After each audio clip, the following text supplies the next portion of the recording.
اعوذ باللہ من الشیطان الرجیم بسم اللہ الرحمن الرحیم۔ السلام علیکم۔ آج کا جو میرا عنوان ہے وہ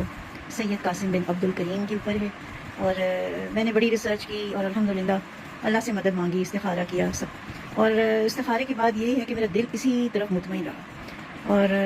مطلب مجھے حالانکہ بہت گھر والوں کی مخالفت کا سامنا رہا، سب مجھے میرے خلاف وہ کرتے رہے، مجھے ہر طریقے سے سمجھاتے رہے کہ نہیں یہ حق نہیں ہے، یہ حق نہیں ہے، آپ کو کیوں نہیں نظر آتا، آپ کو کیوں نہیں سمجھ آتا۔ میں انہیں مگر یہی کہتی رہی ہمیشہ کہ بیٹا میں اسی پہ چل رہی ہوں جو جس سے میرا دل مطمئن ہے، جس سے میں نے کہا جب میرے اللہ نے مجھے ساری زندگی اچھا رکھا ہے، الحمدللہ نیک صحبت عطا فرمائی، میرے شوہر بھی بڑے الحمدللہ نمازی پرہیزگار انسان ہیں، سید ہیں، بچے میرے سید ہیں، الحمدللہ اللہ نے مجھ پہ ہمیشہ کرم کیا، تو اب ایسی عمر میں وہ مجھے کیوں بھٹکائے۔ سب سے بڑی تو یہ بات ہے جو اللہ کے اوپر ایمان ہے، آپ کا ایمان کامل جسے کہتے ہیں، وہ یہ ایمان ہے کہ اللہ پاک مجھے کیوں رسوا کرے گا اس عمر میں۔ اور دوسرا یہی ہے کہ میں ان کو یہ کہتی ہوں کہ میں روز دعا پڑھتی ہوں استخارہ کی، اور اللہ نے مجھے اس طرف ہی مطمئن کیا ہوا ہے، جب میں اس سے ذرا ہٹتی ہوں تو میری طبیعت میں ایک وہ آ جاتا ہے، مجھے رہا نہیں جاتا، مجھے بے چینی شروع ہو جاتی ہے، اور مجھے سکون تبھی آتا ہے جب میں اس پہ جڑی ہوں۔ تو یہ بہت بڑی چیز ہے، اور میں نے جب خواب پڑھے اسٹڈی کیے ہیں محمد قاسم بیٹے کے، تو مجھے یہ بھی ہوا کہ سچی بات ہے اگر آپ نے کوئی ایسے خواب دیکھے ہوں ڈیوائن خواب، تو آپ کو اس چیز کا زیادہ اچھے سے اندازہ ہو جاتا ہے کہ بھائی ایسے خواب آپ کو کبھی بھولتے نہیں۔ نمبر ایک اس کی میں سمجھتی ہوں کہ سچائی اس سے بھی ظاہر ہوتی ہے کہ ہم عام خواب دیکھتے ہیں ہمیں یاد ہی نہیں رہتے، کوئی حصہ بھول جائیں گے، کچھ عرصے کچھ خواب ہوگا کہ شام تک یاد رہے گا، اگلے دن یاد رہے گا، مگر نہیں یاد رہے۔ مگر یہ جو خواب اللہ کی طرف سے آتے ہیں، یہ خواب جو ہے وہ اللہ ہی ہمارے اندر ایسے مضبوط رکھتا ہے، وہ بھولتے نہیں۔ میں اپنے آپ کو پہلے بھی میں نے اپنی ویڈیو میں بتایا تھا کہ میں نے ایک خواب دیکھے ہوئے مجھے کوئی 34 سال سے اوپر ہو گیا، بلکہ 35 سال سے اوپر ہو گیا، مگر مجھے حرف بہ حرف، بلکہ میں آنکھیں بند کر کے اگر میں سوچوں تو مجھے وہ پورا خواب نظر آتا ہے، اتنا وہ میرے اندر پکا محفوظ ہوا ہے۔ تو وہ دیکھیں نا آپ، اتنے سالوں بعد نہیں مجھے بھولا، تو مجھے یہ بھی چیز نے بہت قاسم کی طرف متوجہ کیا کہ قاسم کے خواب جو ہیں وہ عام خواب نہیں، اور میں یہ بھی سوچتی تھی کہ ایک انسان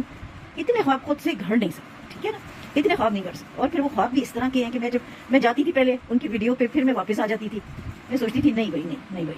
مگر پھر میں جب وہ خواب ایک سنتی پھر مجھے اس کی بھی بڑی وہ ہوتی کہ نہیں، یہ خواب جو ہے نا یہ انسان خود نہیں بنا سکتا، یہ قاسم کے خود گڑے میں نہیں ہے، یہ اللہ نے اسے دکھایا۔ تو میں نے اسی لیے میرا پورا یقین ہے اور میرا بلیف ہے کہ قاسم انشاءاللہ العزیز جب میرے رب نے چاہا وہ انہیں ایک رات میں ان کی اصلاح فرمائیں گے اور انہیں امام مہدی کے منصب پہ انشاءاللہ تعالیٰ فائز کریں گے۔ تو ہم نے بس دیکھنا ہے کہ یہ کب وقت آتا ہے، اور وقت اصل میں اس لیے بھی ابھی ہمیں اندھیرا ہی نظر آ رہا ہے کہ ہم لوگ بحیثیت مسلمان اتنے گرے ہوئے ہیں، ہماری پستی کا کوئی عالم نہیں۔ نام سے ہم مسلمان ہیں، ہم بھلے 5 وقت نمازیں بھی پڑھ رہے ہیں، چلیں جی روزے بھی رکھ رہے ہیں، تلاوت بھی چل رہی ہے، تسبیحات بھی چل رہی ہیں، مگر ہماری جو بیچنے والا ہے وہ تول میں ملاوٹ کرتا ہے، جو اور کچھ بیچ رہا ہے وہ دھوکہ دیتا ہے۔ اچھا یہاں تک بات ہے ہماری آ گئی کہ اب ہم گھر سے نکلے نہیں ہوتے، اور کسی نے اگر پوچھا کہ کدھر پہنچے تو ہم سچ نہیں بولتے کہ ہم ابھی نہیں نکلے بھائی، ہم جھوٹ بولتے بس رستے میں آ جائیں گے۔ جو چیز کی بنیاد جھوٹ پہ ہو جائے نا وہ چیز کبھی خیر و برکت والی نہیں۔ یہ تو میرے رب نے، بلکہ میرے نبی پاک کی حدیث ہے کہ ان سے جب ایک شخص نے پوچھا کہ میرے اندر اتنی یہ عیب ہے تو میں کیا چھوڑ دوں، مجھے کوئی ایک بتائیں، تو میرے نبی پاک نے انہیں کہا کہ آپ جھوٹ بولنا چھوڑیں، جھوٹ سے ابتدا ہے۔ یہ ہم نے اچھی طرح سے سمجھ لینا، اگر ہم اپنے ملک کو، اسلام کو پوری دنیا میں اچھی طرح سے پھیلتا ہوا دیکھنا چاہتے ہیں، مصیبتوں سے بچنا چاہتے ہیں، یہ اور کوئی وجہ نہیں ہے، ہمارے اپنے اعمال کا کیا ہے جو ہمارے آگے آ رہا ہے، یہ ہماری اپنی ہی حرکتیں ہیں۔ اللہ کہتا ہے نا میں کسی جان پہ بوجھ نہیں ڈالتا، میں کسی پر وہ نہیں کرتا ظلم، یہ تمہارے اپنے کیے کا نتیجہ ہے، اور بے شک ایسا ہی ہے، بالکل ایسا ہی ہے۔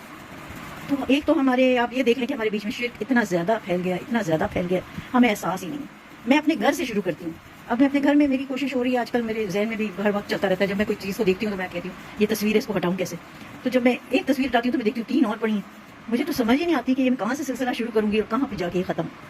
اس قدر ہمارے اندر یہ چیزیں پھیل رہی ہیں۔ میں اپنے گھر والوں سے بھی کہتی ہوں بیٹا یہ ایموجیز نہیں بھیجیں، یہ نہیں ٹھیک ہیں، وہ کہتے ہیں امی ہماری یہ نیت نہیں ہے، یہ کہاں سے شرک میں آ گیا، یہ ہماری نیت نہیں ہے، کوئی سمجھنے کو تیار ہی نہیں ہے، ہم لوگ اسی لیے اتنی پستیوں میں گر گئے۔ اگر ہم آج بھی نہ سدھرے اور ہم نے نہ سمجھا کہ شرک وہ گناہ ہے جس کی کوئی معافی نہیں، اللہ پاک کہتا ہے کہ میں اور گناہ جتنے چاہوں بخش دوں گا، مگر جو شرک کرے گا میرے ساتھ اس کی بخشش کوئی نہیں۔ اتنا بڑا گناہ ہے، اس سے بڑا تو کوئی گناہ ہی نہیں، گناہ عظیم۔ اللہ پاک ہم سب کو اس سے محفوظ رکھے، اللہ پاک آسانیاں پیدا فرمائے اور مسلمانوں کو خواب غفلت سے جگائے، پروردگار تو ہمیں خواب غفلت سے جگائے۔